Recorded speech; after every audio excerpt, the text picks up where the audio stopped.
পর্যায়ে ব্যারিস্টার আসাদুজ্জামান ফদের কাছে আসতে চাই, কিন্তু তার আগে আমি রয়টার্সের একটি প্রতিবেদন উল্লেখ করতে চাই কিছু অংশ। রয়টার্স তারা হেডলাইন করেছে, মক্কা চুক্তিতে যোগ দিলে ভারতের সঙ্গে সম্পর্ক আরও জটিল হতে পারে। সৌদি আরব, তুরস্ক ও পাকিস্তানের মধ্যে সম্প্রতি স্বাক্ষরিত পারস্পরিক প্রতিরক্ষা চুক্তি বা মক্কা চুক্তিতে যোগ দেওয়ার বিষয়টি বিবেচনা করছে বাংলাদেশ। পররাষ্ট্র প্রতিমন্ত্রী হুমায়ুন কবিরের বরাতে তথ্য জানিয়েছে বার্তা সংস্থা রয়টার্স। বিশ্লেষকদের বরাতে রয়টার্স দাবি করেছে, এই জোটে যোগ দিলে দেশের ভারসাম্যপূর্ণ পররাষ্ট্রনীতি, বিশেষ করে প্রতিবেশী ভারতের সঙ্গে বাংলাদেশের বৈদেশিক সম্পর্ক আরও জটিল হতে পারে। বাংলাদেশের পররাষ্ট্র মন্ত্রণালয়ের একটি সূত্র রয়টার্সকে জানিয়েছে, সৌদি আরব ঢাকাকে এই চুক্তিতে যোগ দেওয়ার আমন্ত্রণ জানিয়েছে, তবে কখন এই আমন্ত্রণ জানানো হয়েছে তা তিনি উল্লেখ করেননি। চলতি মাসে সৌদি আরবের পবিত্র শহর মক্কায় ন্যাটোর যৌথ প্রতিরক্ষা নীতির আদলে এই চুক্তিটি স্বাক্ষর করে। মধ্যপ্রাচ্য জুড়ে ইরানের ক্ষেপণাস্ত্র হামলার ফলে আঞ্চলিক সংঘাতে উত্তেজনার পারদ বৃদ্ধির মধ্যেই চুক্তির প্রতিশ্রুতি অনুযায়ী কোনো এক সদস্যের উপর সশস্ত্র হামলাকে সবার উপর হামলা হিসেবে গণ্য করা হবে। ব্যারিস্টার আসাদুজ্জামান ফদ, আপনি আসলে এই বিষয়টিকে কিভাবে দেখছেন? ধন্যবাদ। সাকিব ভাইয়ের সাথে একমত, উনি সৌদি আরবের পার্সপেক্টিভ থেকে বলেছেন। আরেকটা বিষয় হচ্ছে যে ইসরায়েল আমেরিকা যখন ইরানে অ্যাটাক করছে তখন কিন্তু ইসরায়েলি কমেন্টেটররা একটা আলোচনা করতেছে হু নেক্সট, তখন কিন্তু টার্কির আলোচনাটা এসছে এবং ইসরায়েলি গণমাধ্যমে আমরা পড়তেছিলাম যে আপনার তারা তুরস্কের কোথায় কোথায় পারমাণবিক স্থাপনা আছে, কোথায় কোথায় বেইজ আছে, এগুলো কোথায় কোথায় অ্যাটাক করতে হবে, বসফরাসের পারে অথবা আপনার এজেন্সি মারমারা সি, এইসব জায়গাগুলোতে কোথায় কি আছে না আছে স্থাপনাগুলো নিয়ে তারা আলোচনা করছে এবং তারা ম্যাপিং করতেছে এই জায়গাগুলো ফার্স্ট প্রায়োরিটি হতে হবে এগুলো। এখন প্রশ্ন হচ্ছে যে আপনার এখানে টার্কি কিন্তু আবার NATO member, recent NATO conference কিন্তু আপনার টার্কিতে হয়েছে। তো সেই জায়গাতে মাথায় রাখতে হবে যে মানে ইরানে অ্যাটাক করা, ইরাকে, সিরিয়াতে, লিবিয়াতে, সুদানে আর তুরস্ক কিন্তু এক জিনিস না। শুধু আপনার নেটোতে আমেরিকার পরে এখন সে second most powerful arm forces. তার রিজার্ভ বলেন, তার মিলিটারি ইন্ডাস্ট্রিয়াল কমপ্লেক্স বলেন, তার সোলজারের সাইজ বলেন, ইনোভেশন বলেন, ডিফেন্স টেকনোলজি বলেন, সব জায়গাতে হিউজ পাওয়ার আর কি। ইউরোপের যে কোনো দেশের সাথে সে যুদ্ধ করার জন্য কেপেবল আর কি, তার সেই ফোর্স আছে। সো এবং তুরস্ক বলেও দিয়েছে আর কি যে মানে ইসরায়েল আগে যা যা যেসব দেশের ক্ষেত্রে যে যা যেটা যেটা ভেবেছে সেটা তুরস্কের সাথে ভাবলে সে ভুল করবে, এটা সে বলে দিয়েছে। এবং ইসরায়েলকে টার্কিশ কমেন্টেটররা বলছে যে ইসরায়েলকে আমরা সত্যি সত্যি মাঠের সাথে ঘুরায় দিব, এটা ইরান না যারা শুধু মুখে বলছে যে ওয়াইপ অফ করে দেবে। অতএব সেই জায়গাতে একটা প্রিএমটিভ ডিটারেন্স বলে মিলিটারিতে একটা কথা আছে আর্ম ফোর্সেসের লেক্সিকানে, যে আপনি যুদ্ধ করবার আগেই এমন কিছু করবেন যেন যুদ্ধটা করতে না হয় আসলে। তো এই জন্য যেটা করছে যে ওইটার সাথে এমন একটা জোটে চলে যাওয়া তো তৈরি করতে পারা যেটা আমেরিকান বলয়কে একটা রিজার্ভেশনের মধ্যে ফেলে দেবে। দেখেন পুরো নেগোসিয়েশনটা আমেরিকা অন্য যে কোনো দেশকে বাইপাস করে এবার পাকিস্তানের উপর দিয়ে করেছে। এই নেগোসিয়েশনে পাকিস্তানের সাথে তো ইরানের সম্পর্ক আগে থেকে খারাপ না, ভালো তো আগে থেকে আছে। সৌদি আরবের সাথে সম্পর্ক তো খুবই ভালো, আমেরিকার অর্থনীতির হার্ট, পেট্রো ডলার এগ্রিমেন্ট তো সৌদি আরবের সাথে। তার ডলার ক্র্যাশ করবে যদি এই চুক্তি সৌদি আরব বাতিল করে দেয়, এটা কাগজ ফ্রডুলেন্ট ডকুমেন্ট আর কি, মানে ফিয়াট কারেন্সি যেটা আছে আর কি। তো সেরকম একটা জায়গায় আপনি চিন্তা করে দেখেন, তিনটা দেশের সাথেই কিন্তু পশ্চিমের সম্পর্ক ভিন্ন ভিন্ন কারণে ভালো। তুরস্ক হচ্ছে নেটোর মেম্বার, পাকিস্তান এই ইরান যুদ্ধে সিরিয়াসলি নেগোশিয়েট করেছে দুই পক্ষকে, এবং থার্ড হচ্ছে সৌদি আরব হচ্ছে পশ্চিমের তেলের যোগানদাতা এবং তাদের যে পেট্রো ডলার এগ্রিমেন্টের সোর্স। এখন এইরকম একটা চুক্তি হওয়া মানে কি আসলে ইসরায়েলের বিপক্ষে কেউ যুদ্ধে নেমে যাবে? তাও তবে আমেরিকার প্রোটেকশনে আছে। তো এই জন্য এখানে হচ্ছে অনেক মাল্টি ডাইমেনশনাল অনুষঙ্গ আছে, যেটাকে আপনি একটা জিনিস দিয়ে করতে পারবেন না। আবার সাকিব ভাই বলেছেন পাকিস্তানের সাথে তো রয়্যাল ফ্যামিলির সৌদির আগে থেকেই এই চুক্তি আছে, তারা তাদের রয়্যাল ফ্যামিলির প্রোটেকশনের দায়িত্ব নিয়েছে। দেশের প্রোটেকশনের দায়িত্ব তারা হচ্ছে আপনার আমেরিকাকে দিয়েছে, যে মানে ইসরায়েল এবং ইরান থেকে বাঁচার জন্য তাদের দায়িত্ব হচ্ছে নিয়ে তাদের আমেরিকান ফোর্সকে দিয়েছে, আর রয়্যাল ফ্যামিলিকে বাঁচানোর দায়িত্ব দিয়েছে পাকিস্তানকে, তাদেরকে আবার বিশ্বাস করতে পারছে না। তো সেই জায়গাতে আমার মনে হয় যেখানে অনেকগুলো অনুষঙ্গ একসাথে কাজ করছে, যে এইটা মুসলিম নেইটো কিনা, মানে এটাতে ধরেন পাকিস্তানে অ্যাটাক করলো ইন্ডিয়া অপারেশন সিঁদুরের মতো, সৌদি আরব কীভাবে সাহায্য করবে? যে তার রয়্যাল ফ্যামিলির প্রোটেকশন দিতে পারে না, তার নিজের কিছু নাই, সে কীভাবে যুদ্ধ করবে? তার যে স্থাপনা আছে সেই স্থাপনাগুলো তো চুক্তির অধীনে আছে, সেই সব অস্ত্র ব্যবহার করতে হলেও তো আপনার বিক্রেতা যার কাছ থেকে আসছে তার অনুমতি লাগবে। ওটা হয়তো ইউজ করতে পারবে পাকিস্তান এবং টার্কিশরা, কিন্তু সেটার অনুমতি আছে কিনা, অনুমোদন আছে কিনা ভারতের বিরুদ্ধে যুদ্ধ করতে পারবে। অতএব সেই জায়গাতে টেকনিক্যালি আমার কাছে মনে হয়েছে যে মুসলিম নেটো যে মানে আর্টিকেল 5 রেফার করা হচ্ছে বারবার, যে একজন দেশ আহত হলে আরেকজন আগায় আসবে, যুদ্ধ করা হবে, এই জায়গাটা মনে হয় না ঠিক এক্স্যাক্টলি ওই রকম। কিন্তু এর বাইরে কি আসলে সুবিধা এখন হতে পারে? এখন প্রশ্ন হচ্ছে একই সময় দেখবেন যুদ্ধের বাইরে মিশরকে কিন্তু তারা ইনভাইট মিলিটারি করেছে। একটা অ্যালায়েন্স বলা হচ্ছে। হ্যাঁ, অ্যালায়েন্স এই কারণে একটা বড় বিষয় তো ঘটে গেছে যে গালফ কান্ট্রিগুলোর হিস্টোরিক্যাল প্রোটেকশনের চুক্তি যেটা আমেরিকার উপরে ছিল, পশ্চিমাদের উপরে ছিল, সেটা ইরান নাস্তানাবুদ করে দিয়েছে। সিম্পলি এই দেশগুলোকে প্রোটেকশন দেওয়ার সক্ষমতা আমেরিকার অথবা পশ্চিমের কারো নাই, এটা প্রমাণ হয়ে গেছে। তাহলে এখন প্রশ্ন হচ্ছে গালফ কান্ট্রিগুলোর দুইটা ঝুঁকি আছে, তিনটা ঝুঁকি ইনফ্যাক্ট টেকনিক্যালি। একটা ঝুঁকি হচ্ছে শিয়া ইরানের পক্ষ থেকে একটা ঝুঁকি আছে, ইসরায়েলের এক্সপানশনিস্ট পলিসির জায়গা থেকে তার একটা ঝুঁকি আছে। থার্ড হচ্ছে গালফের ভিতরে ইন্টারনাল একটা পলিটিক্স আছে। আপনার মনে থাকার কথা যে আরব আমিরাত কিন্তু মানে গালফের ভিতরে, জিসিসির ভিতরে কিন্তু দেশ দখল করার চেষ্টা করেছে। কাতার ইমিডিয়েটলি তুরস্ককে বলে তার ডিপ্লয়মেন্ট নিয়ে আসতে হয়েছে, তাকে ব্লকেট দিয়েছে, বাকি দেশগুলো মিলে তার সাথে ব্যবসা বাণিজ্য লেনদেন সব বন্ধ করে দিয়েছে। তুরস্ক ইনফ্যাক্ট কাতারকে সেভ করেছে ওই সময়টাতে। এবং আজকে যদি আপনি মোসাদের অপারেশন দেখেন, out of Israel the largest Mossad operation station হচ্ছে দুবাই, আরব আমিরাত। তার থার্ড লার্জেস্ট অপারেশন স্টেশন হচ্ছে ইন্ডিয়াতে। তাহলে এই রিলেশনশিপগুলো তো মাথায় রাখতে হবে যে এরা তো আবার গালফ কান্ট্রিরও মেম্বার, সৌদি আরব, দুবাই, কাতার টাতার মিলা যারা আছে। তাহলে আপনি জিসির তো নিজস্ব প্রোটেকশনের প্রোটোকল আছে যে আপনি এখানে আঘাত করতে পারবেন কি পারবেন না। তো এই জন্য আমার কাছে মনে হচ্ছে যেভাবে মুসলিম নেটো এটা সেটা বলা হচ্ছে, ব্যাপারটা এরকম না। বাট ইন্ডিয়ার তো জেনুইন ভয়ের কারণ আছে। কারণ হচ্ছে যে আপনি এমন কিছু দেশ একত্রিত হয়েছে যার তিনটা দেশের কম্বিনেশন একটা হিউজ পাওয়ারফুল শক্তি বলয় তৈরি করে ফেলেছে।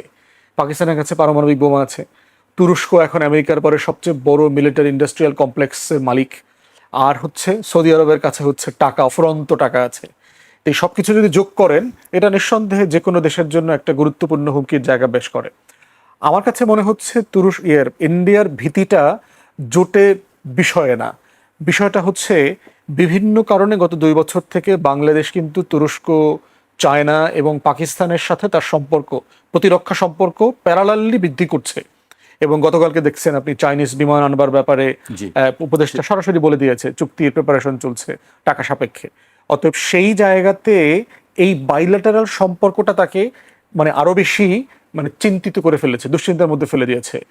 এবং আরেকটা বড় সংকটের জায়গা হচ্ছে সৌদি আরব এবং গালফ কান্ট্রিতে কিন্তু ইন্ডিয়ার হিউজ মার্কেট আছে। যদি এই তিনটা দেশ একসাথে মিলে কাজ করে, যুদ্ধে যাওয়া ছাড়াই ভারতের অর্থনীতিকে প্রচন্ড রকম করে বিপদে ফেলতে পারবে। একটা হচ্ছে এইসব দেশ থেকে ভারত পেট্রোলিয়াম আনে, মিনারেল যত জিনিসপত্র আছে এই দেশগুলো থেকে আনতে হয়। দ্বিতীয়ত হচ্ছে হিউজ এক্সপার্ট কমিউনিটি আছে ইন্ডিয়ান সৌদি আরবে এবং আলাদা গালফ কান্ট্রিগুলোতে। এই মার্কেটটা যদি বন্ধ করে দিতে চায়, সৌদি আরব বন্ধ করে দিতে পারবে। কারণ এইটা রিপ্লেস করবার মতো লেবার ফোর্স আবার পাকিস্তানের আছে, বাংলাদেশের আছে। সেই টোটাল লেবার ফোর্স আপনার মানে ফেজ আউট করে 1-2 বছরের ভিতরে ইন্ডিয়াকে নাই করে দিতে পারে। এবং এইটার ভয়ও কিন্তু আপনার আছে। বিফের ব্যাপারে দেখেন, ইন্ডিয়া গর্ব করে বলে না যে second largest beef exporting country. কোথায় এক্সপোর্ট করে সে? এই সৌদি আরবে করে, এই আরবের দেশগুলোতে করে। অতএব সৌদি আরবের চিন্তিত হবার মতো অনেকগুলো জায়গা আছে। বাংলাদেশের জায়গাটা কোথায়? বাংলাদেশকে মাথায় রাখতে হবে যে ভারত আমার শত্রু রাষ্ট্র, মিয়ানমার আমার শত্রু রাষ্ট্র, নো ডাউট। প্রশ্ন হচ্ছে আপনি এই জোটে থেকে সেটা ডিল করবেন, না আপনি আসলে বাইল্যাটারাল জোট করবেন। পাকিস্তানের সাথে আমার আলাদা সম্পর্ক, তুরস্কের সাথে আমার আলাদা সম্পর্ক এবং চায়নার সাথে আমার আলাদা সম্পর্ক। সেই সম্পর্কগুলোর ভিত্তি করে আপনি প্রতিরক্ষার জায়গাতে আসবেন। আরেকটা জিনিস মাথায় রাখবেন, সৌদি আরব এবং গালফ কান্ট্রিগুলো পাকিস্তানকে এবং তুরস্ককে যেভাবে দেখে, বাংলাদেশকে কিন্তু মোটেই ততটুকু সম্মান দিয়ে দেখে না। মিসকিনের দেশ বলে, প্রচুর ফকির মিসকিন আছে, কিন্তু ওই জায়গাটা কিন্তু পাকিস্তান তুরস্কের জন্য মানে বাস্তবতা না। অতএব সেরকম একটা রিয়েলিটিতে আপনি এখানে ঢুকলে সম্মানজনক সদস্য পদ আপনি পাবেন কিনা, জি। এটাও কিন্তু মাথায় রাখতে হবে। জি, আপনার কাছে আমি আসবো। আমি সাকিব ভাইয়ের কাছে আসতে চাই। আপনার কাছে কি মনে হয় বাংলাদেশের কি আসলে এই জোটে যোগ দেওয়া উচিত কি উচিত না, বা আমাদের জন্য আসলে লাভ ক্ষতির কি বিষয় আছে? প্রথম কথা, এর মধ্যে আর কয়েকটা কথা যেটা ডিসকাস হয় নাই, আমি সেই কয়েকটা কথা বলি। দুইটা দিক আনি। ফুয়াদ তো অনেক কিছু বললেন। সেটা হচ্ছে দুটো দিক আছে। একটা হচ্ছে যে নেটো বলেন বা যে কোনো জোটবদ্ধ ইয়ের মধ্যে ইন্টার অপারেবিলিটি বলে একটা কথা আছে, অর্থাৎ একজনের অস্ত্র যাতে আরেক বা সরঞ্জাম যাতে আরেকজন ব্যবহার করতে পারে। ধরেন আপনার একটা বা জোটের একটা দেশের অনেকগুলো ট্যাঙ্ক নষ্ট হয়ে গেল, ধ্বংস হয়ে গেল, সে যাতে অন্যের ট্যাঙ্কটা ব্যবহার করতে পারে। এখন দেখেন এখানে কিন্তু এটা করতে পারবেন না, কারণ টার্কিশ হচ্ছে কি আপনার টার্কিশ ইয়ে হচ্ছে আমেরিকান এবং তাদের নিজস্ব, অন্যদিকে পাকিস্তানের হচ্ছে পাকিস্তানের নিজস্ব, আর একটা হচ্ছে চাইনিজ। তাহলে চাইনিজ আর আমেরিকানের তো ইন্টার অপারেবিলিটি নাই। এমনকি যারা সাধারণত চাইনিজ জিনিস বিক্রি মানে কিনে, তাদেরকে আমেরিকানরা আমেরিকান জিনিস দিতে চায় না, যে তোমার মাধ্যমে চীনারা যদি জেনে যায়। এটারও কিন্তু সমস্যা আছে। এই জন্য কিন্তু বাংলাদেশের ব্যাপারেও অনেক ইয়ে করে, এমনকি যে আপনি যদি আপনার জিনিস যদি আপনি সেফগার্ড করতে না পারেন তাহলে আপনাকে দিবে না। সো এখানে একটা প্রবলেম হচ্ছে ইন্টার অপারেবিলিটি। বাংলাদেশেও কিন্তু হচ্ছে কি আপনার চাইনিজ আইটেমস, হ্যাঁ, চাইনিজ আইটেমসের সাথে সে আপনার টার্কি থেকে কতটুকু হেল্প পাবে সেটা আমি জানি না। ও যেটা বললেন ঠিক সেটা ঠিক, যে আমরা কিন্তু এর আগে বলেছি যে আমরা আপনার ইয়ে তৈরি করব, আপনার ড্রোন তৈরি করব বা অন্যান্য সরঞ্জাম তাদের সাথে তৈরি করব। দ্যাট আমার মনে হয় যে সেটা একটা ভালো পদক্ষেপ ছিল। আমি জানি না এটা কত দূর এগিয়েছে। সো এটা একটা সমস্যা আছে আমাদের, হ্যাঁ, যে আমরা ইন্টার অপারেটিবিলিটি আছে কিনা। সেকেন্ড যে সমস্যাটা আছে সেই সমস্যাটা হচ্ছে আমাদের দেখতে হবে যে আমরা যদি এখানে জয়েন করি, আমাদের আর্মির লেভেল তো হইতে হবে তাহলে পাকিস্তান আর্মির লেভেল পর্যন্ত মতো, মানে যেমন ধরেন ন্যাটো কিন্তু একটা স্ট্যান্ডার্ড মেনটেন করতে হয়। হ্যাঁ, ওয়ার্সো প্যাক্টেরও আমি শিওর যে একটা স্ট্যান্ডার্ড মেনটেন করতে হতো। ঠিক সেরকমভাবে আপনি যদি ইসলামিক ন্যাটো বলেন বা যেই জোটবদ্ধই বলেন, সেখানে কিন্তু আপনি এই একটা স্ট্যান্ডার্ড মেনটেন করতে হবে। হ্যাঁ, একদম সবাই যে একই হবে একদম না, কিন্তু কাছাকাছি হইতে হবে। সো তার মানে হচ্ছে যে বাংলাদেশের জন্য আমি মনে করি যে তার জন্য কিন্তু প্রচুর ট্রেনিং তখন দরকার হবে, তার প্রচুর আরও সমরাস্ত্র দরকার হবে, যেই সমরাস্ত্রগুলো সে ব্যবহার করতে পারবে এবং ব্যবহার করে শিখতে পারবে। এই যে বড় বিনিয়োগ, এটা আমাদের টাকা নাই, এই টাকা আমাদের নাই। এই টাকা কি আমরা ওই মক্কা প্র্যাকটিক্যালে পাবো, সেটা কিন্তু আমাদের একটা বিষয়। সো আমার সেনাবাহিনী যদি, আমার সামরিক বাহিনী যদি প্রফেশনালাইজেশন হইতো, তাহলে ইয়েস, ওয়াই নট। আমি তো চাইবো যে আমার একটা প্রফেশনাল বাহিনী থাকুক, আমার বাহিনী শক্তিশালী হোক, তাহলে কিন্তু আমার আপত্তি ছিল না। কিন্তু এটা আছে কিনা আমাদেরকে দেখতে হবে। আর আমাদেরকে দিয়ে যদি খালি সিভিলিয়ান কাজ করাতে চান, তাহলে তো আমি, you understand what I am saying, যে আপনি যদি আমাকে দুধ ভাত বানাইতে চান তাহলে তো আমি এটাতে রাজি না। আমার প্রফেশনাল ইয়ে হইতে হবে। এক, দ্বিতীয় কথা, আরেকটা জিনিস আমাদের মনে রাখতে হবে, এটা আমি শিওর এভরিবডি, যে ইন্ডিয়া ইসরায়েল সম্পর্কটা কিন্তু এখানে ইম্পর্টেন্ট। এখানে ইন্ডিয়ার বাংলাদেশ ব্যাপারে অলরেডি ইসরায়েলের যে অ্যাম্বাসেডর দিল্লিতে বেস আছেন, তিনি কিন্তু নানান ধরনের কথা বলেন, যেটা বাংলাদেশের প্রতি একটু এক ধরনের হস্টিলিটি আছে। সেইখানে যদি এখন যদি ধরেন আমরা মেম্বার হইলাম, আমার কথা হলো আমরা মেম্বার হইলাম এবং আমরা সুযোগ পাবো, আমাদের প্রফেশনালিজম আর বাড়বে, আমরা এটাতে ডিসিশন নিলাম যেটা হবে, এটা আমাদের জন্য ভালো। তাহলে আমাদের আরেকটা জিনিস দেখতে হবে যে আমাদের জন্য ঝুঁকি কতটুকু বাড়বে। আর উই গোয়িং, আমি ইংরেজিতে বলছি সরি, কিন্তু এখানে আমরা কি একটা সফট আন্ডারবেলি হব? মানে আপনি চিন্তা করেন, turkey is very much capable, Pakistan is very much capable, Saudi আরবে ইজ কোয়াইট প্রোটেক্টেড। আপনি জানেন যে কয়েকদিন আগেও কিন্তু সিরিয়াতে, যেখানে আপনার টার্কিশ কনসেন্ট্রেশন, তার কাছাকাছি কিন্তু বম্বিং করেছে ইসরায়েল। সো এইখানে কি ইসরায়েল কিছু করবে কিনা সেটাও আমাদের বোঝা উচিত। আমি বলছি না যে আমাদের ভয় পাইতে হবে, I am not saying that I should become scared, but আমার তো এটার একটা অ্যাসেসমেন্ট থাকতে হবে এবং আমি এটার জন্য কাউন্টার দেওয়ার জন্য আমি এটার জন্য প্রিপেয়ার আছি কিনা সেটা আমাকে দেখতে হবে। তাহলে আমার মনে হয় উই ক্যান, তখন আমরা এগুলো ডিসিশন নিতে পারবো, তার আগে তো ডিসিশন নিতে পারছি না। জি, থেকে দিয়ে শুরু করতে চাই। আপনি কথার মাঝখানে একবার বলছিলেন চীন থেকে যে যুদ্ধ বিমান কেনার বিষয়টি আছে, আমি সেই বিষয়টি একটু উল্লেখ করতে চাই। চীন থেকে চতুর্থ প্রজন্মের 20টি J-10CE মাল্টিরোল যুদ্ধ বিমান কেনার আলোচনার জন্য চুক্তির খসড়া তৈরি করেছে বাংলাদেশ। অন্তর্বর্তী সরকারের এই উদ্যোগ এগিয়ে নিচ্ছে বিএনপি সরকার। $2.14 বিলিয়ন সমপরিমাণ 26,314 কোটি টাকা ব্যয় হবে এতে। 8 অর্থ বছরের দাম পরিশোধ করা হবে। 10টি বিমান ঘাটতি পূরণে কেনা হবে, বাকি 10টি বিমান কেনা হবে বিমান বাহিনীর নতুন স্কোয়াড্রন গঠনে। মঙ্গলবার প্রধানমন্ত্রীর উপদেষ্টা ডক্টর জাহিদুর রহমান সচিবালয়ের সংবাদ সম্মেলনে জানান, চীন থেকে J-10 যুদ্ধ বিমান কেনার প্রক্রিয়া এগিয়ে নিচ্ছে সরকার। এটি নিয়েও আলোচনা হচ্ছে, আসলে এটি আমাদের কতটুকু লাভজনক হবে। একটা বিষয় দেখেন যে আগের আলোচনার এক্সটেনশনে, জি, সেটা হচ্ছে যে ইরানকে এবং মিশরকে এই জোটে জয়েন করবার জন্য বলা হয়েছে। এখন এই মিশর এখন পর্যন্ত কোনো কথা দেয় নাই, ইরানও বলছে আমি অবজার্ভ করছি, দেখতে পাচ্ছি আর কি দেখছি। দিন শেষে যেহেতু তিনটা দেশের সাথেই পশ্চিমের সম্পর্ক ভালো, এই জোটটা কি শিয়া সুন্নি বিরোধে জড়ায়া যাবে কিনা, এটা কিন্তু একটা হিউজ ঝুঁকির জায়গা আছে। কারণ পশ্চিমারা শিয়া সুন্নি ডিভাইডটাকে যখন প্রেজেন্ট করে তখন দেখবেন সৌদিকে বলা হচ্ছে leader of the Sunni world. Saudi রাজ পরিবার, তাদের যেহেতু মক্কা মদিনার নিয়ন্ত্রণ তাদের হাতে আছে। আর দ্বিতীয়ত হচ্ছে ইরানকে বলা হচ্ছে leader of the Shia world, Shia কমিউনিটির। এখন এই কমিউনিটির মাঝখানের বিরোধের জায়গাটা আমরা দেখেছি গত 40 বছর ধরে আমেরিকা কিভাবে লালন পালন করেছে। এই যে ফিয়ার ফ্যাক্টরকে কাজ করে, ফিয়ার পুশ করে ব্যবসা করা, যেটা দেখবেন আমি ট্রাম্পের এগেনস্টে দেখলাম যে একজন ডেমোক্র্যাট সেনেটর ভ্যান্স হোলেন তিনি অভিযোগ করেছেন যে এই অর্থ বছরে নাকি এই যুদ্ধকে কেন্দ্র করে ট্রাম্পের কোম্পানি নাকি $15 মিলিয়ন উপরে প্রফিট করেছে। আর ক্ষমতা আসার পর থেকে এই টার্মে সে $1 বিলিয়ন উপরে সে প্রফিট করেছে যুদ্ধ, ক্ষমতা এগুলোকে অপব্যবহার করে। তাহলে এখন প্রশ্ন হচ্ছে যে আমেরিকার এই এস্টাবলিশমেন্টের জায়গাটা কিন্তু খুব পরিষ্কারভাবে আমাদেরকে দেখতে হবে, বোঝার বিষয় আছে যে আমরা অন্য কোনো ভ্রাতৃঘাতী যুদ্ধে জড়ায়া পড়ছি কিনা। দেখবেন যে হুতির এগেনস্টে যখন এন্টি হুতি কোয়ালিশন করা হচ্ছিল তখন কিন্তু মুসলিম ওয়ার্ল্ডে একই কনসার্ন আসছে। আবার আমাদের তো ওয়াইসি আছে। প্রশ্ন হচ্ছে যদি আপনি মুসলিম কান্ট্রিগুলোর মধ্যে এই কোঅপারেশনটা করতে চান, আপনি ওয়াইসির নেতৃত্বে করছেন না কেন? তাহলে এটা তো সারা দুনিয়ার মুসলমানদেরকে একটা সেফগার্ড করবার জন্য ওয়াইসি কোথায় আসলো? ওয়াইসির কোনো কার্যক্রম আছে কি দেখেন? ওয়াইসির একটা অফিস তো আছে, ওয়াইসিতে আছে, আমরা কিন্তু সদস্য আছি। বিবৃতি তো শুনি না, দেখি না। বিবৃতি দেয় ওনারা, আপনারা হয়তো ছাপার টাপার না আর কি, সব তো খবরে আসে না আর কি, আপনারা খোঁজ খবর রাখেন না আর কি। এই জন্য রাখি, কিন্তু আমি এই যে সম্প্রতি আপনি বলি যে ইরান যুদ্ধ নিয়েও তো খুব একটা আমি তাদের অ্যাক্টিভিটিস মানে কোন পক্ষে দেবে, কারণ সমস্যা হচ্ছে ইরানও তার সদস্য, আবার সৌদি আরব, গালফ কান্ট্রিগুলো তার সদস্য, আবার আমেরিকা আছে ওই পারে। তারা নিজেরাই আসলে ডিভাইডেড হয়ে আছে। নিঃসন্দেহে এটা মানে এটা ডিসফাংশনাল অর্গানাইজেশন। অতএব সেই জায়গাতে আপনার এই ডিফেন্স প্যাক্টার এক্সটেনশনটা কিন্তু খুব জটিল আকার ধারণ করবে, এবং এটাকে একটা অ্যাবিউসিভ ইনস্ট্রুমেন্ট আকারে ব্যবহার করবার চেষ্টা পশ্চিমারা কোনো ফর্মে করে কিনা সেটা কিন্তু আমাদেরকে আবার মাথায় রাখতে হবে। তো সেই জায়গাতে যে ধরেন যেহেতু এই তিনটা দেশের সাথেই আমেরিকার সম্পর্ক অত্যন্ত ভালো, এন্টি ইরান পজিশনটাকে স্ট্রেনদেন করবার জন্য এটাকে কাজে লাগানো হবে কিনা, এবং অন্যান্য দেশ গালফ কান্ট্রিগুলো জিসিসি ইতিমধ্যে দেখছেন ওপেক থেকে কিন্তু আরব আমিরাত বের হয়ে গেছে, জিসিসি অলরেডি নিষ্ক্রিয় হয়ে গেছে বিভিন্ন কারণে, সৌদি আরবের সাথে দূরত্ব বেড়ে গেছে। তো এই বাস্তবতাগুলো আমাদের সবাইকে মাথায় রাখতে হবে, কারণ আমার শ্রমিক সৌদি আরবেও যাচ্ছে, আরব আমিরাতেও যাবে, সে সব জায়গাতেই কাজ করছে। আবার আমার ডিফেন্সও দরকার।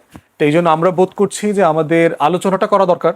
আমার মনে হয় যে তুরস্ক, ইয়ানি সাফাক থেকে শুরু করে বিভিন্ন জায়গাতে তুরস্কের লিডারশিপের পক্ষ থেকে একটা আগ্রহ আসছে, তারা চায় বাংলাদেশ এই জোটে আসুক, আলোচনা চলুক। সৌদি আরবে যাওয়ার ব্যাপারে প্রাইম মিনিস্টারকে দাওয়াত দেওয়া হয়েছে, পিএম যাক, সেখানে বিষয়গুলো নিয়ে খোলামেলা কথা হোক, এবং আমরা কিভাবে এখানে অংশগ্রহণ করতে পারি, কোন শর্তে। এবং আমাদের একটা জিনিস মাথায় রাখতে হবে, ইসরায়েল সাপেক্ষে মধ্যপ্রাচ্যের যে রাজনীতি, তুরস্কের যে রাজনীতি, নেটোর সাথে যে রাজনীতি, ভারত পাকিস্তান এবং দক্ষিণ এশিয়ার রাজনীতি কিন্তু একই ম্যাপে চলবে না, এটা নিজস্ব গ্রামার আছে। অতএব সেটাকে মাথায় রেখে আমার স্বার্থ বিবেচনা করাটা হচ্ছে সবচেয়ে গুরুত্বপূর্ণ। এবং সেক্ষেত্রে আমরা বোধ করছি যে আপনি সর্বোচ্চ বেনিফিট কোথায় পাবেন, বাইল্যাটারাল সম্পর্কে গেলে পাবেন না মাল্টিল্যাটারাল প্যাক্টে গেলে পাবেন।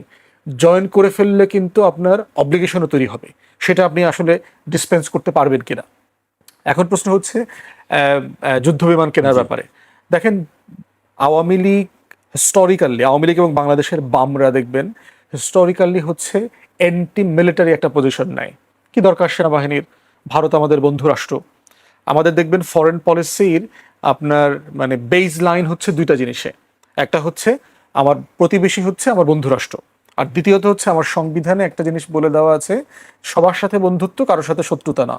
এই দুইটা হচ্ছে আমার বেস লাইন আমার ফরেন পলিসির। প্রবলেম হচ্ছে যে এই দুইটা ভুয়া জিনিস। প্রতিবেশী রাষ্ট্র বাই ডিফল্ট আপনার শত্রু রাষ্ট্র হইতে পারে, বন্ধু রাষ্ট্র বলে কোনো জিনিস পলিটিক্যাল লেক্সিকানে নাই, এই রাষ্ট্রবিজ্ঞানের ভাষাতে এটা নাই। দ্বিতীয়ত হচ্ছে পৃথিবীর ইতিহাসে দেখা গেছে সভরেন্টির অ্যাটাক সবসময় প্রতিবেশী রাষ্ট্র, রাজ্য, সাম্রাজ্য তাদের মাধ্যমেই হয়ে থাকে। এবং আমাদের গত 55 বছরে দেখেন আমার সভরেন্টি কে কে ব্রিচ করেছে, ভারত করেছে, বার্মা করেছে, পাকিস্তান করেছে। 71-এর পরে গত 55 বছরে পাকিস্তানকে একবারও আমার আকাশ সীমা লঙ্ঘন করা, নৌ সীমা লঙ্ঘন করা করেছে, ইউরোপ করেছে, ব্রিটেন 190 বছর এই দেশ শাসন করেছে, ব্রিটেন আসছে দেশ দখল করবার জন্য চেষ্টা করেছে, আমেরিকা করেছে, কেউ করে নাই, প্রতিবেশীরা করেছে। অতএব সেই জায়গায় আমার পলিটিক্যাল লেক্সিকন মাথায় রাখতে হবে যে এই জায়গাতে আমার ডিফেন্সের জন্য সম্পর্কর ধারণাটা কিভাবে হতে হবে। এরপরে আপনি চিন্তা করবেন যে এটা আসলে কে ডেলিভার করতে পারবে।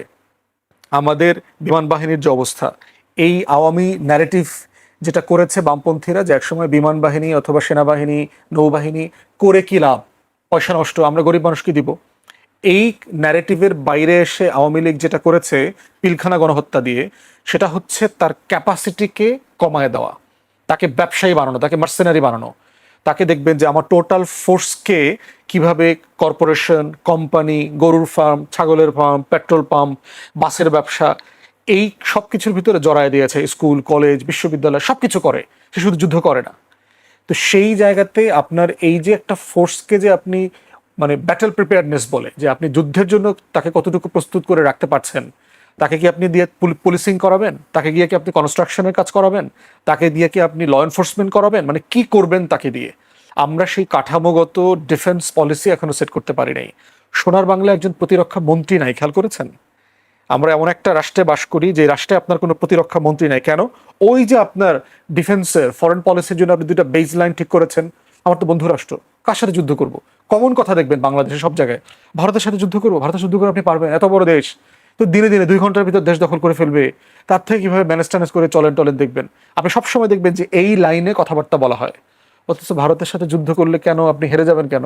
পৃথিবীতে আরো ছোট দেশ বড় দেশের সাথে যুদ্ধ করে জিততে পারে, এটা ইরান দেখাই দিচ্ছে না?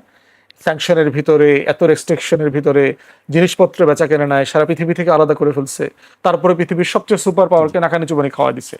তো সেইখানে আমাদের দেখতে হবে যে আমার ডিফেন্স, আমার মিলিটারি, আমার সিকিউরিটি প্রোটেকশনের জায়গাতে যার কাছ থেকে যেটা এনে আপনি পারবেন নিজে বানাবেন অথবা কিনবেন অথবা ডিপ্লয় করবেন, সেই ধরনের বাইল্যাটারাল চুক্তিতে আপনাকে যেতে হবে আপনার সেফটির জন্য। কারণ আমার যা আছে তা দিয়ে আপনার যুদ্ধ হবে না। একজন মিলিটারি অফিসার বলছে, আয়াতুল কুরসি পড়া ছাড়া আমার পাইলটের তেমন কিছু করার নাই, সেমনি এমনি মরে যাবে। আমাদের যে যুদ্ধ বিমান যেগুলো আছে ওগুলো ধান খেতে পড়ে যাবে, ওটা মাইলস্টোনের বিল্ডিং এর ভিতরে ঢুকে যাবে, কর্ণফুলিতে ডুবে যাবে, কিন্তু সে যুদ্ধ করতে পারবে না। অতএব সেই জায়গায় আমার টোটাল সিরিয়াস মডার্নাইজেশন দরকার। জি, আমরা ব্যারিস্টার আসাদুজ্জামান ফুয়াদের বক্তব্য শুনছিলাম। আপনার কাছে কি মনে হয় আসলে এই যুদ্ধ বিমানের বিষয়টি? ফুয়াদ তো বললেন একটা সাইড, আমি আরেকটা সাইড বলি। হ্যাঁ, আমি ওনার সাথে একদম সম্পূর্ণ একমত। আমি একসময় যখন এনডিসিতে ছিলাম, আমি একটা কথা বলতাম যে আর্মির, একদিন বলছিলাম আর কি, যে আর্মির যে কাজটা করা হয় এটা চাকরি না, এটা একটা ইংরেজিতে বলে vocation. It is not a job, it's a vocation. এটা একটা ব্রত, বাংলায় বলে ব্রত, মিশন। হ্যাঁ, মিশন। এটা কোনো চাকরি না। আপনি যুদ্ধে আপনি মরার জন্য রেডি থাকবেন। সুতরাং সেই রকম আমার কাছে মনে হয়েছে যে বাংলাদেশের, যেটা ফুয়াদ বললেন যে আমাদের রাজনৈতিক পার্টিগুলো সবসময় পাকিস্তানের কারণে আমাদের সেনাবাহিনীকে কিন্তু অত্যন্ত সন্দেহের চোখে দেখছে। সন্দেহের চোখে থেকে তারা একভাবে করতে চাইছে যে এটাকে আরাম আয়েসে ভরা দিতে চাইছে, যেটা আপনি শুনলেন।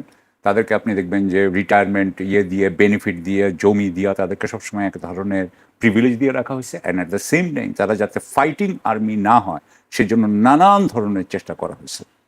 তারা পিস কিপার আর্মি হয়েছে, তারা কিন্তু ফাইটিং আর্মি হয়নি। এখন আমি এই ফাইটিং আর্মি যে হয় নাই সেটা তো এটা ফ্যাক্ট। এখন ফ্যাক্টের পরে আমরা চাই এটা ফাইটিং আর্মি হোক। এখন এটার মধ্যে আপনি বললেন যে আমরা এখন একটু ইকুইপমেন্ট নিয়ে একটু কথা বলি। হ্যাঁ, ফাইটিং আর্মির তো অনেক পার্ট আছে, একটা ছোট্ট একটা পার্ট হচ্ছে ইকুইপমেন্ট। এখন ইকুইপমেন্টগুলো যখন আমরা বলি, এর আগেও কিন্তু MiG-29 আমরা বলছিলাম, এটা কিন্তু একটা একটা একটা একটা তামাশা। হ্যাঁ, এটা কিন্তু এক ধরনের তামাশা, মানে কি, এটা ধরনের একটা হাইপ তোলা হয় যে আমাদের একটা প্লেন কিনবো, সাথে সাথে আমাদের মনে হয় বিমান বাহিনীটা একেবারে টপ বিমান বাহিনী হয়ে যাবে। কিচ্ছু হয় নাই। কারণ আপনার একটা J-10C কিনলে তো হবে না। J-10Cর সাথে আপনার ওয়েপন্স কি কি আছে, আপনার মিসাইলগুলো কি কি আছে সেটা আপনার জানতে হবে। আপনার এভিওনিক্স কি আছে, অর্থাৎ আপনি কি জ্যাম করতে পারেন নাকি আপনাকে জ্যাম করতে পারে আপনার জানতে হবে।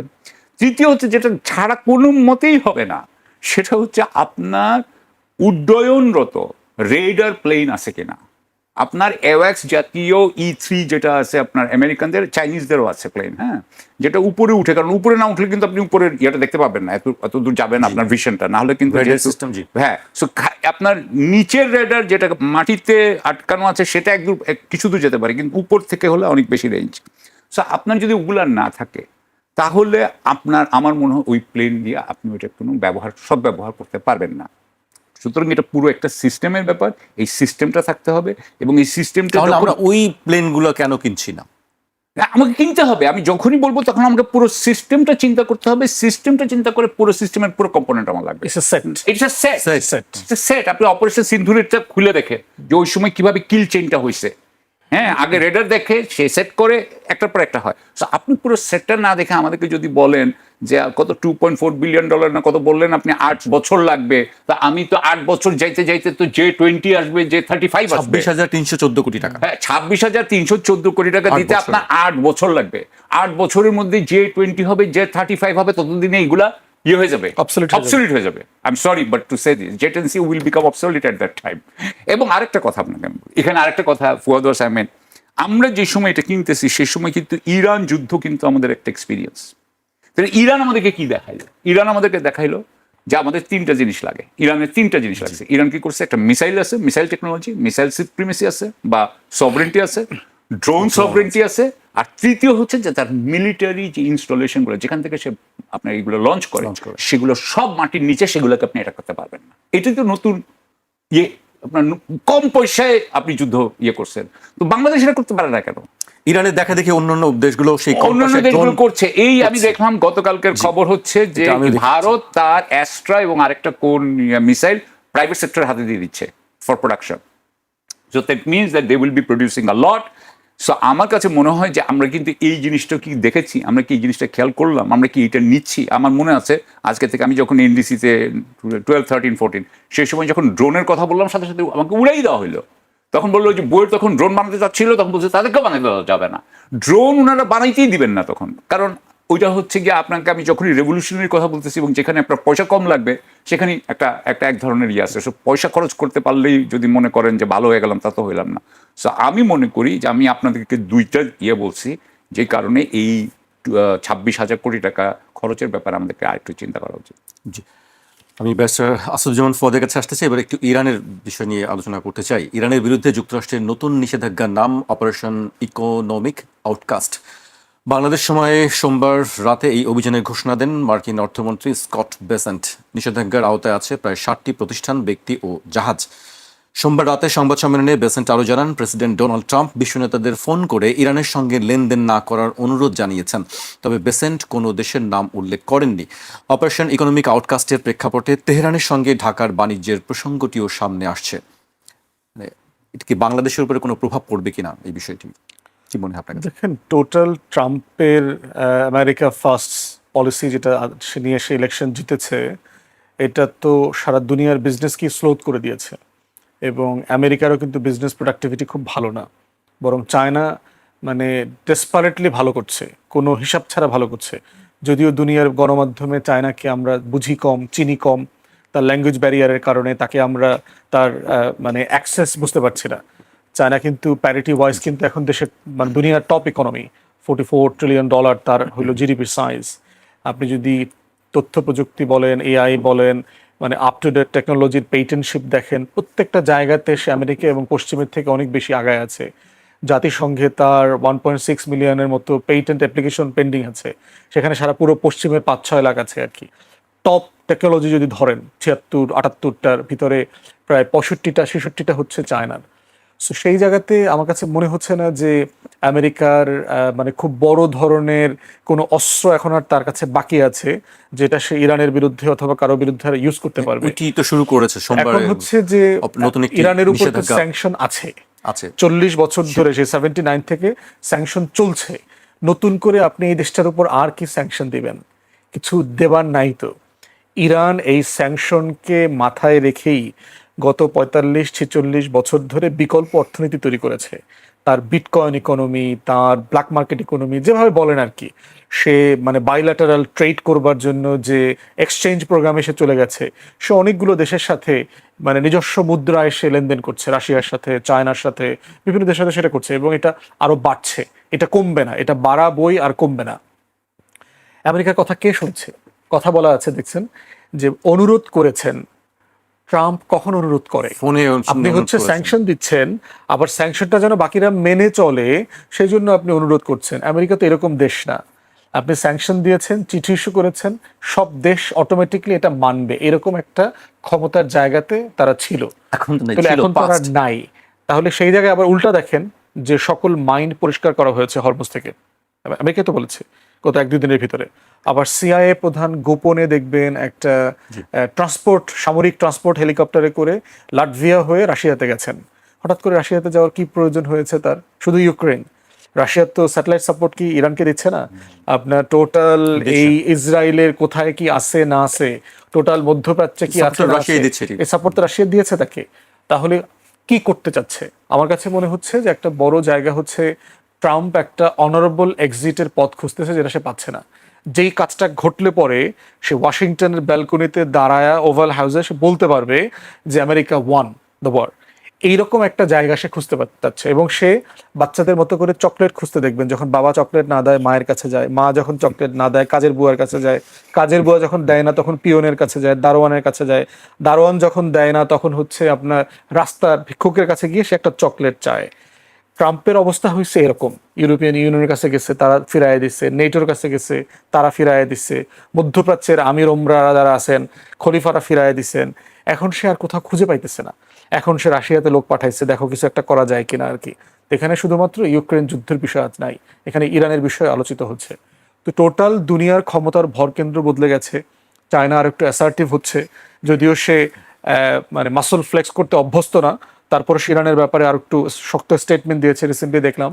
বাট মোটা দাগে মনে হচ্ছে ইরানকে নতুন করে আর এফেক্ট করবার মতো কোনো জায়গা আসলে বাকি আর নাই। বাকি নেই, আমাদেরও সময় খুব বেশি বাকি নেই, শেষ করতে হবে। আমি সাকিব ভাইকে দিয়ে শেষ করতে চাই। আপনার কাছে কি মনে হয় এই মার্কিন যে নতুন করে আবার নিষেধাজ্ঞা, সেটার কোনো প্রভাব কি বাংলাদেশে পড়তে পারে কিনা? বাংলাদেশের প্রভাবটা আসতেছে। বাংলাদেশ তো আসলে বাংলাদেশি ইরান থেকে কি কিনে, আমি যতদূর জানা আছে আমি তেমন কিছু কিনে বলে আমি মনে করি না। কারণ আমরা যে তেলটা কিনি সেটা কুয়েত থেকে কিনতাম। আমরা একটু আমাদের রিফাইন্ড তেল লাগে, একটু বেটার কোয়ালিটির। ইয়েরটা হাই সালফার কন্টেন্ট বোধহয় ইরানেরটা, সুতরাং ইরানের থেকে আমরা তেল কিনি না। ইরানের থেকে গ্যাস বোধহয় আমরা কিনেছি কিনা তাও বোধহয় কিনি নাই। সুতরাং আমার মনে হয় আমাদেরকে এটা এফেক্ট করবে না। দ্বিতীয় কথা হচ্ছে যে ইরানের ব্যাপারে, ইরানের সাথে আপনার যাদের সবচেয়ে বড় আপনার যারা তার বড় পার্টনার, সেটা হচ্ছে চায়না, ইউএই, পাকিস্তান এবং আরও কয়েকটা দেশ আছে। চায়না ইতিমধ্যেই বলে দিয়েছে যে তারা আমেরিকার এই চুক্তিকে, এই নিষেধাজ্ঞাকে তারা প্রত্যাখ্যান করে, তারা এটা মানবে না। এবং তারা বলে দিয়েছে যে তুমি যদি এটা করো আমরা উল্টা তোমার উপর করবো, এটাও বলে দিয়েছে। সুতরাং শের আছে। আপনি জানেন এই মুহূর্তে যেটা চলছে সেটা হচ্ছে কানাডার সাথে আমেরিকা চলছে, আপনি জানেন কিনা? এবং আপনি তো জানেন যে এটা প্রচণ্ড একটা যুদ্ধ চলছে। কানাডা বলেছে বোধহয় সেপ্টেম্বরের 3 তারিখ থেকে 8 তারিখ থেকে তারাও বোধহয় 50% করে ট্যাক্স করতেছে আমেরিকার উপরে। আমরা ছাড়বো না, আমরা আমাদের ছাড়ছি না।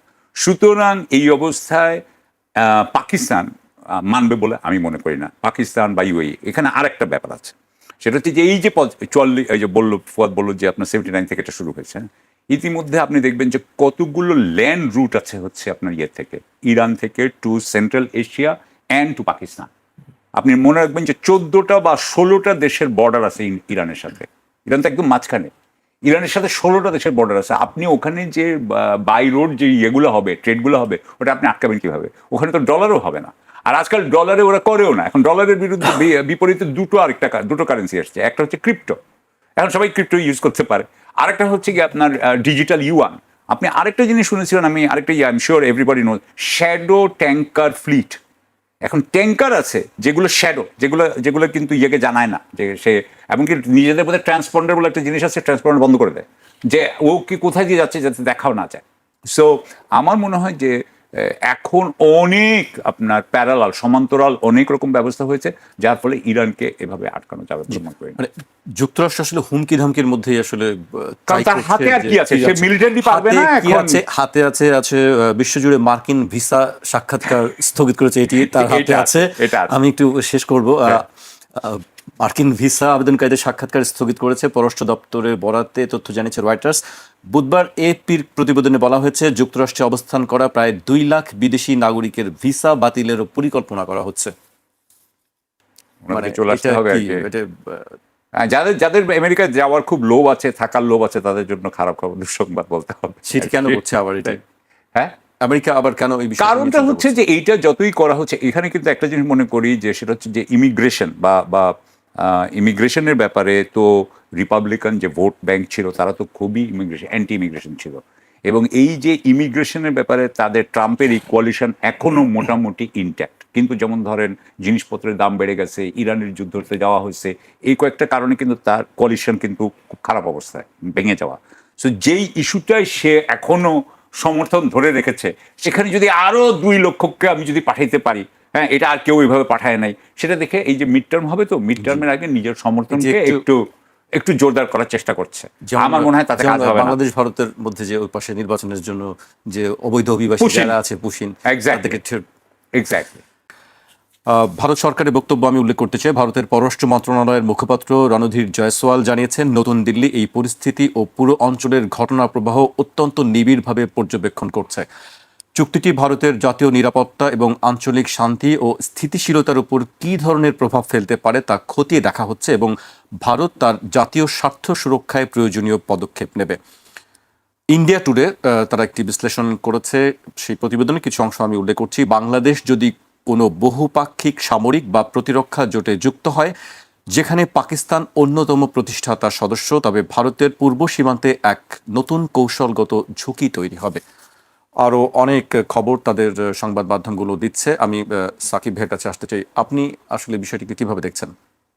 প্রথম কথা হচ্ছে যে এটা অত্যন্ত গুরুত্বপূর্ণ একটি বিষয়, কারণ দক্ষিণ এশিয়ায় ভারতের সাথে আমাদের যেহেতু বিরোধিতা আছে এবং বাংলাদেশ কোনো একটা বহুপাক্ষিক প্রতিরক্ষা জোটে কখনো মেম্বার হয় নাই, এই প্রথমবারের মতো যদি সে কোনো একটা সদস্য হয়, সেখানে বাংলাদেশের অনেক দায়বদ্ধতা বেড়ে যাবে এবং এটা বাংলাদেশের জন্য সুযোগ সৃষ্টি করবে না হুমকি সৃষ্টি করবে না ঝুঁকি সৃষ্টি করবে, সেটা আমাদের ভেবে দেখার বিষয় আছে। সুতরাং আমি মনে করি এটা অত্যন্ত গুরুত্বপূর্ণ বিষয়। প্রথম কথা হচ্ছে যে আমাদেরকে এই প্রেক্ষাপটটা আগে বুঝতে হবে যে এটা আগে একবার সৌদি আরবের সাথে একবার বাংলাদেশ শেখ হাসিনার সময় একটা অ্যান্টি হুথি আপনার কোয়ালিশনের মেম্বার ছিল, কিন্তু সেই সময় বাংলাদেশের সেনাবাহিনীকে খুব একটা কোনো কাজ করতে হয় নাই বা যুদ্ধ করতে হয় নাই হুথিদের বিরুদ্ধে। সেখানে পাকিস্তানও ছিল, সৌদি আরবের সাথে অন্যান্য দেশও ছিল, ইজিপ্ট সবাই ছিল, অনেকে ছিল।